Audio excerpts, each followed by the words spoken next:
It is a friendly reminder. Wala ni Maria. Kalimot ko pangalan. That love is not a feeling. Di ba ka na ninyo? It is a commitment. Alam mo, sa totoong buhay, hindi naman palaging masaya ang isang relasyon.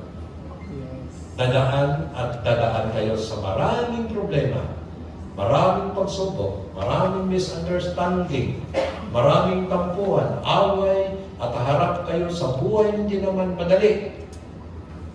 Magkakaroon ng sawaan, mawawala ang excitement or spark in your relation. Nasanay naman talaga kayo sa isa't isa. Pero alam nyo sana na huwag mawala sa inyo is piliin yung mahalin yung isa't isa. Sana kahit anong pagdaanan, yung pagsubok, andyan kayo para sa isa't isa. Lagi kayong pinipiling tulungan, pahalagahan, at mahalin yung isa't isa. Remember that love is a choice. And always choose to love each other.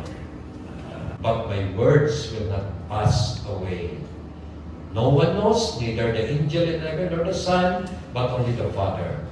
Say